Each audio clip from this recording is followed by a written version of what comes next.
Welcome to this week's show. We have Grant Chapman. Grant was a federal senator for the Liberal Party, and now he's moved more into business and so forth. So he's a very interesting man. He's a very, very wise man.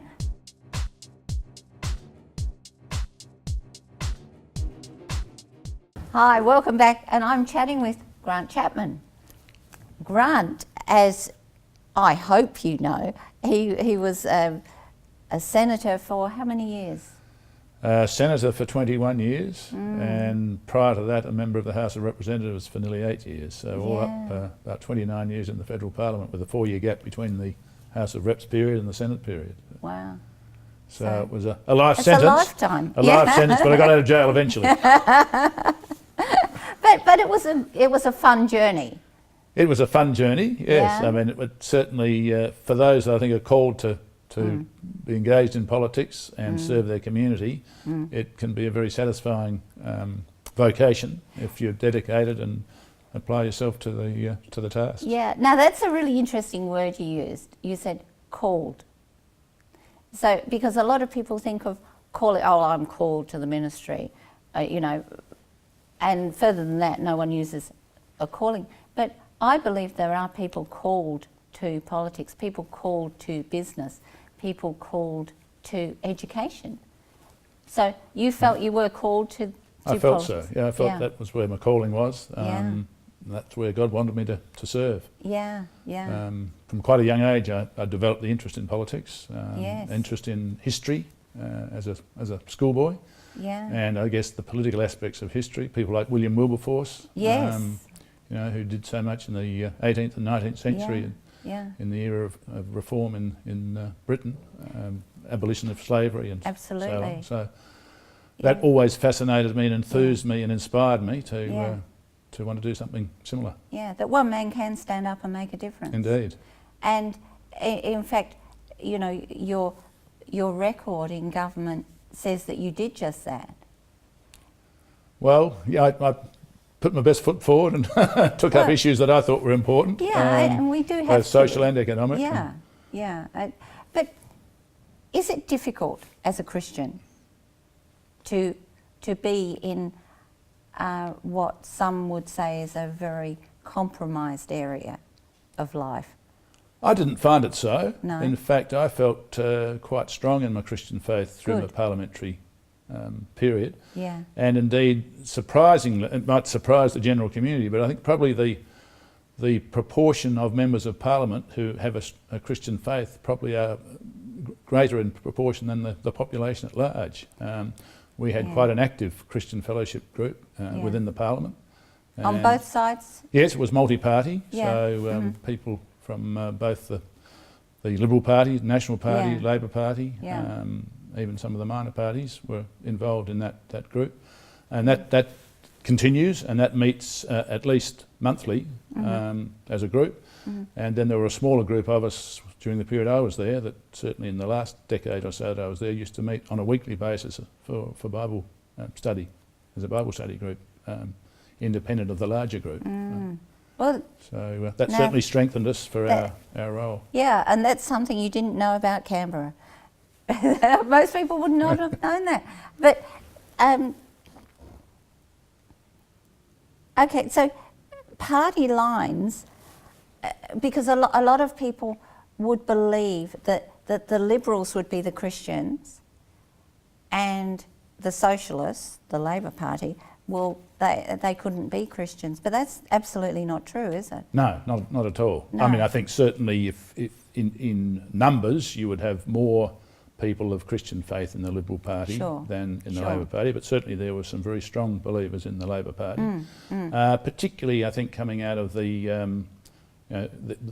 older history of the Labor Party, the Catholic, what you might call the Catholic wing of the Labor Party. A lot of them were very, very committed. In fact, I remember the late Lionel Bowen, who was deputy leader of the Labor Party in years gone by, was very actively involved in that fellowship group. And I remember after one breakfast, quite jokingly as we left, he said, "Peace, brother, until question time,"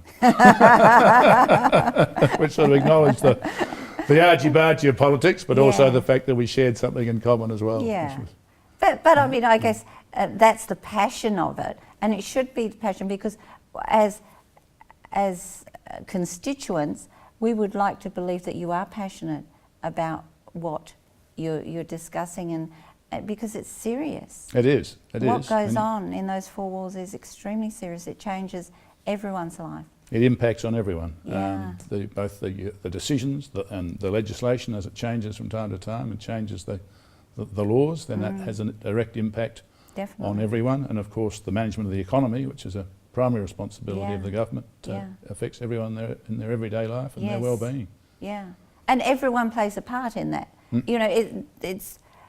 I mean, correct me if I'm wrong, but even the backbenchers, you know, they're not ministers, but they're there to represent a significant number of people, and they do have a part in that process. Very important part, Yeah. particularly in the Senate, where there's quite a well-developed and structured committee system which examines in considerable detail every piece of legislation that's put up for the Senate, unless it's absolutely non-controversial. But most of the legislation that comes from the House of Representatives as the first area of consideration and comes to the Senate is referred to one of the Senate committees for detailed examination, and that gives us the opportunity then to not only look at our view on the impact of the legislation, but in fact call in the senior public servants, quiz them on the issues that relate to it, call in experts from the community and get their view on it, as well as, and in fact, any individual can make a submission to a Senate committee. So it ensures that legislation is thoroughly considered before it's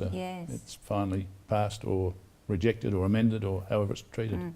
And that's why, I guess, as Christians, it's comforting to know that there are so many Christians in government, and maybe that's something we need to take more seriously and encourage our young people to think about politics as a calling, not simply as a good pension fund. Well, I'd like to see more young people consider the parliamentary vocation.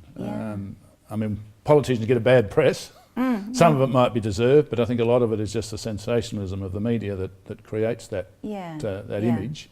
But if people have the skills and the education and most importantly the passion and the calling, as I said earlier, towards Parliament, then I think they should certainly get involved and take up the opportunity that might present itself to make that contribution. So the skills, what would be the skills? I think you need some analytical skills. Obviously you need empathy. You need to be able to develop empathy with people to relate to them in your electorate. You certainly need some public speaking and debating skills.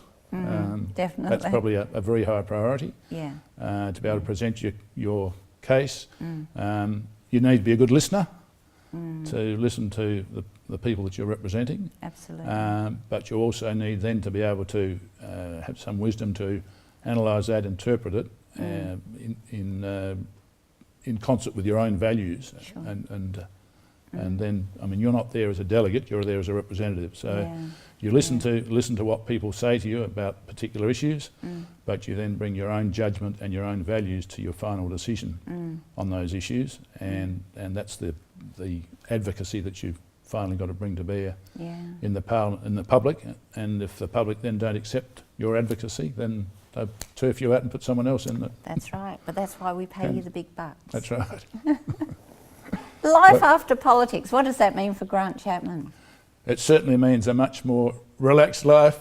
I'll bet. I don't miss the Sunday night plane trips to Canberra and the early Friday morning red-eye plane trips back to Adelaide that used to go on week after week. I mean, that's one of the things that people have to assess if they're going to consider Parliament, particularly federal Parliament. It is very demanding time-wise.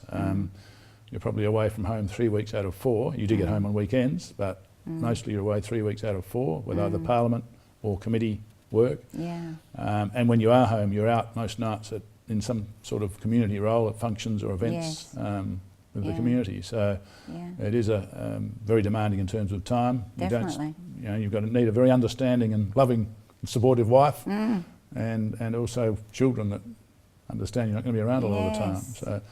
So that's certainly something that needs to have a successful family life is a great achievement in politics. That is. And you've done that well. Well, I don't know whether that's to my credit, but certainly there's been someone looking after us in our relationships. Yeah. And so, as I say, in retirement, I'm probably seeing more of my children now, although they're now young adults and one's married, than I did as they were growing up. Yes, yeah. So I'm enjoying that, and I'm involved in helping a couple of little startup businesses in some technology areas, which I'm finding quite interesting. So back to your original vocation, business. Well, I guess my original training after university was in business, in marketing management. So yeah, applying some of those skills and I guess some of the experience that I've gained while I've been in Parliament as well, Definitely. which is also applicable to business activity. Yeah. And hopefully helping some new enterprises get going and be successful and also be of benefit to the community. So let's just quickly talk about the political climate today. Because as Christian, you know, there are certain questions as Christians we don't ask. You know, politics, money, homosexuality, we won't go there, but, you know, but let's talk about politics. Right. Because this is your mastermind subject. Okay. So, how do you feel about what's, you know, this is your perspective, because we can feel what we can feel, but we've not been at the coalface, and you have quite a different perspective, obviously, having been there. Well, I think the nature of certainly politics in the Westminster system is adversarial. That's the way it's structured. You have a government, you have an opposition, and the opposition's role is always to probe the government to make sure that the decisions the government's making are beneficial and the best decisions that can be made. So you're always, people sort of say, oh, why are politicians always arguing, always fighting? But that's the nature of the way our Parliament is structured, that you have a government and you have an opposition, and you will always have that adversarial aspect. Now, but within that, there is a lot of cooperation.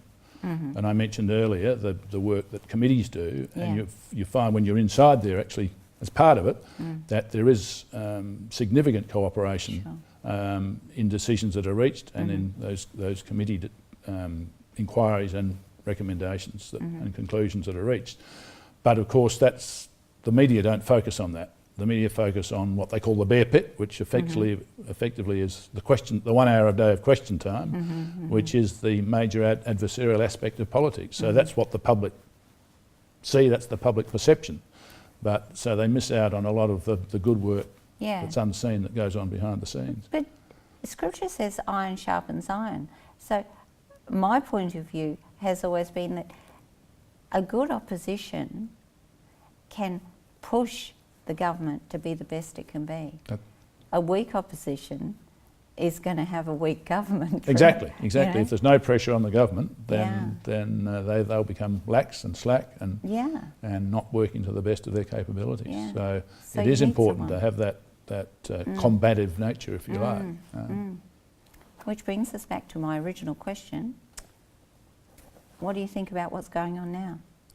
Well, the present government, I think, is doing, I believe it's, I mean, I might have a biased view, being a Liberal Party former parliamentarian, but I think given the situation they inherited after 6 years of very high spending, high taxing, and even with that, an enormous deficit and debt that they inherited, I think they're doing the best that's possible to restore our financial position. And unless you've got a strong financial position, you can't provide all of the other benefits that people might like a government to provide. So you've got to make a judgment as to how much you can spend, and this is one of the major roles of government, to bring their budget down each year. Yes. What revenue are we going to have? How much can we spend, and where do we spend it? Now, there's been a lot of criticism of the government in this current budget because they're saying, oh, they're cutting back on benefits for people who are perhaps less well off in our community.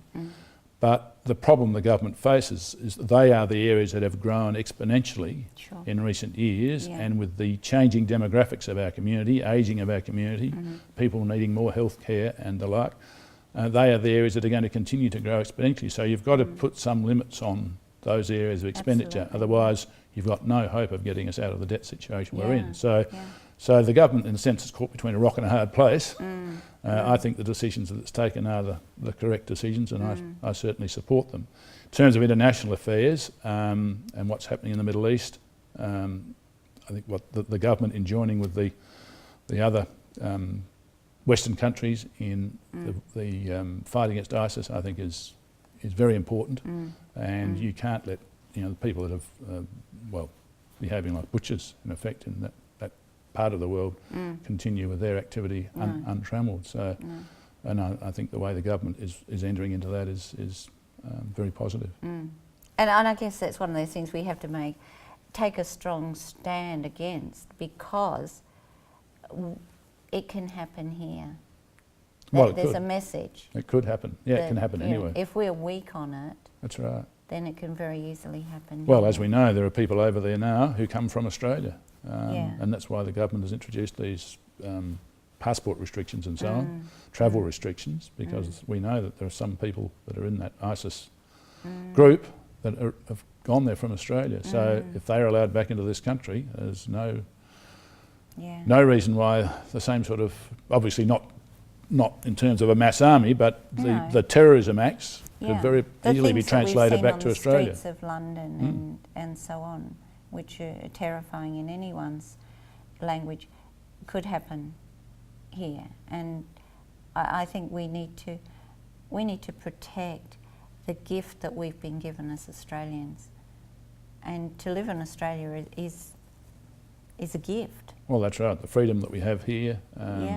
Importantly, the freedom to worship, which you don't have in some of those Middle East countries, as we know only too well. That's right. There's a lot of persecution that definitely goes on among against Christians in particular. But So whilst we've got this freedom, we need to protect and we need to ensure it, and that's what strong government needs to do, and that's why we need strong government. That's right. Yeah, exactly. You worked quite closely with Peter Costello. During the period that we're in government under Prime Minister Howard, and Peter was Treasurer, yes, because I had the privilege of chairing a committee that's blessed by the name of the Joint Statutory Parliamentary Committee on Corporations Financial Services, which is quite a mouthful. But in essence, it had the job of overseeing the Australian Securities and Investments Commission, which is the body that regulates our financial system and ensures that company directors are doing the right thing in their role as company directors.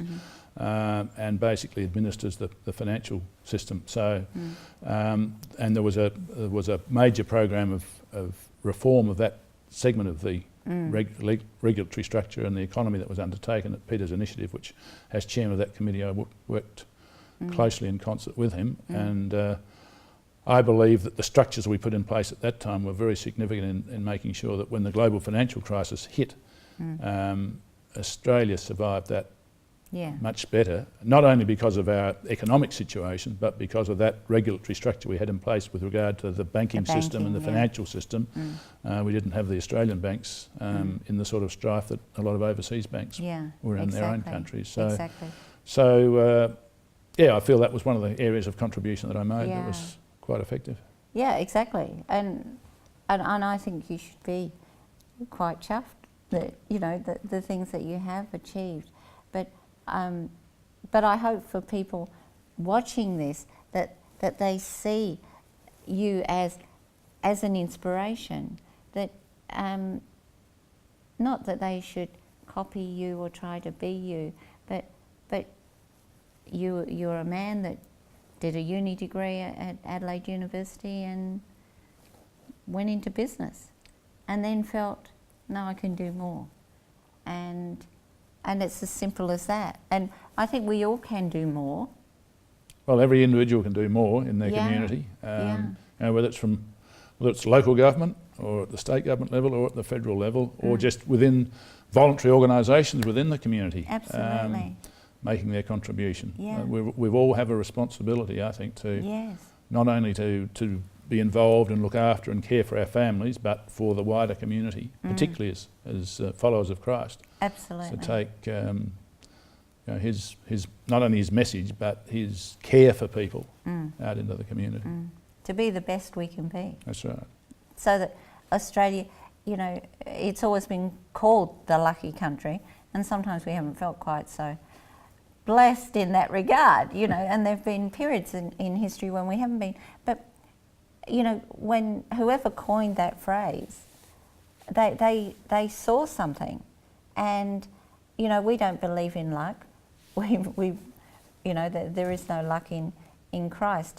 It's the blessing, but we are blessed. And this is a blessed country, and we need to be ensuring that we stay that way by having wise politicians, wise educators, wise church leaders, you know, in every area, wise business leaders. Well, we've been blessed by that providential provision, but we can't take it for granted. You know, no. There was a I can't remember his name now, but a speaker I heard at one of the presidential prayer breakfasts in Washington that I attended, who was talking about, and he'd headed up President Bush's foreign aid organisation, was appointed, and he went to Africa and saw what was happening there and got involved. And his message to us was, "You are God's plan." Yes. He's got no plan B. If you, you know, he expects his faithful followers to do his will and bring benefits to and serve the community. And the community at large. Not just, I mean, Australia is obviously very much on our heart because it's our home, but we can't pretend that we're not part of the global community, and we do have a responsibility to, you know, to missions or to however you feel called to be a part of it. And I think that's something people forget about politicians, that they're actually servants of the people. That's right. That's right. They are. And that's what I like about the way you approach it, you know, that you were there to serve. And it's not always the case, unfortunately, but I think in most cases it probably is. It is.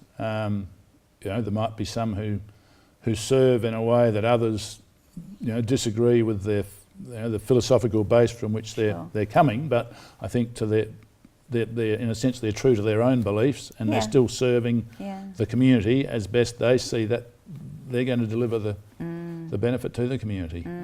Others of us would say, well, no, the way you're doing that in terms of a policy position or a philosophical position, I don't agree with, but I wouldn't question their commitment to it. Yeah. It's been such a delight chatting with Grant Chapman today. I'm Pamela Segneri, and I'd just really like to thank you, Grant, for your time, because I know you are busy, even though you're not in Canberra anymore. But and thank you for watching. Enjoyed that. I know I did. And you know, it's as I said before, it's always good to hear people who may not have exactly the same point of view as you, because it expands your mindset. On next week's show, we're going to do that again. We've got the Divinity Code authors, Adam F. Thompson and Adrian Beale. And we're actually moving into a new stage with FSTV, where Adam and Adrian will be regular presenters on the show. So I look forward to you joining me then. Hello everyone, Adam F. Thompson here with Adrian Beale. I want you to connect with FSTV.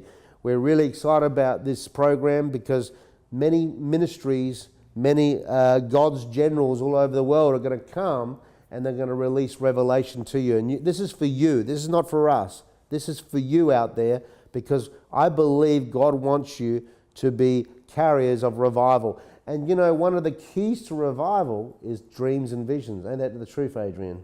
And by the way, what does it mean when you have a vision of your head is on fire? What does that mean? Well, actually what it means is that that person's blessed, but it also means it's the presence of God on that person. Wow. Because in fact, it's not a vision. I think your head's on fire really now. Just there you go. You get the fire extinguisher. What's going on? Head's on fire. You're in my seat. Oh, sorry. Did